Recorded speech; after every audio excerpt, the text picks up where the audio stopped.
Chapter 5. When they got off the plane, Tara and Luke went directly to the office at Star Investigation to get Luke's cell phone that he left there inattentively before their trip.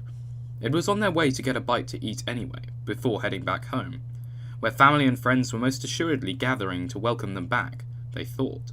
But to their surprise, Luke's sisters, Detective Logan, Dr. Bond, Sondar and Billy Bob were there. Not to surprise them, but to give them a little alone time, before dropping in on them at home. "Glad to see you back in one piece. We were so about both of you. Are you two all right?" Crystal said. "Yeah, we're fine," Tara said. "I'm fine thanks to her. She's my hero." "Really? How so?" Dr. Bond said. Billy cut in. "Let's give these lovebirds a little time alone." "That's what we thought we were doing by coming to the office," Logan said. Jessica nodded. "Yeah, and I were going to go over the Lepkin file." "Not a problem. We're all glad you're here," Tara said. "We were sorry to hear about Mr. Hapkido. Luke expressed how much you wanted to meet him. I'm sure you would have learnt a great deal from each other," Dr. Bond said. "Thank you, but not so sure it was a meteorite explosion. But in honour of Mr. Hapkido, I promised his sister and his family that I would study his work as though it were my own. It wasn't just his work, it was his passion," Tara replied. "What do you mean? Of course it was a meteorite," Dr. Bond said. "Okay, now I'm confused. Tara was a hero, there was no meteorite. What happened out there?" Tara put her cell phone on the conference table and said, "See for yourself." They all gathered around and stared at the image of the crop circle and the gaping hole in the centre of it. "What is that?" Jessica asked. "I don't know, but whatever it is, they tried to kill me because I was standing near it," Tara said. "Who tried to kill you?" Logan said.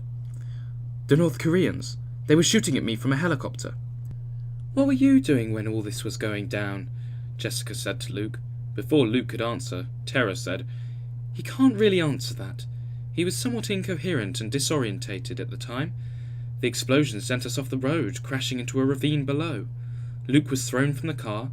When I finally found him, he had amnesia." "It must have been horrible, the things you must have seen and endured," Crystal said. "It was horrible. I saw something so frightening. It made me question my sanity," Tara said. "What did you see? You can tell us," Crystal said. "I was being beaten and dragged on the ground by a North Korean soldier when out of nowhere—" Tara paused as though she were searching for the words to describe what she saw next. "Go on," Crystal said.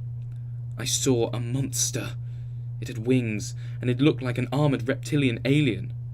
There, now you can tell me I was imagining it, but I know, inside you're all thinking I'm crazy," Tara said. "Not at all. Seeing something while being in that kind of terror doesn't surprise me at all. It could happen to anyone," Crystal said consolingly. "Has it ever happened to any of you?" Crystal was about to answer her when Logan said, "How long have you known?" "What are you doing?" Crystal murmured. "I could ask you the same thing. I could ask all of you the same thing," Tara said. "What just happened here?" Jessica said. "Tara knows Luke. About DragonMan," Logan said. Tara looked around the room at everyone. "No more secrets this day forward." "How did you know, John?" Tara asked. "It's my job to know," Dr. Bond said. "If we're done with that business, I would be interested to know how you know the explosion and the crop circle are both one and the same. Is it possible it was two different events? But that being said, the odds of being in the area of a meteorite strike are very rare, like winning the lottery twice in a row." "And what are the odds of it happening again?" "Because it did. On the plane flight home over South Korea, it almost downed our plane. And the reason I know that the crop circle and the explosion are not two different events is because I was looking down when it was created," Luke said. Sondar continued to examine the photo on Tara's phone, then said, "I believe there are coded messages in this anomaly." "It looks like some kind of pentagram or something demonic," Billy Bob said. "Looks can be deceiving," Sondar said. "Do you have a theory?" Bond said. "Yes. I don't think these coded messages are meant for us to read." "If not for us, then who?"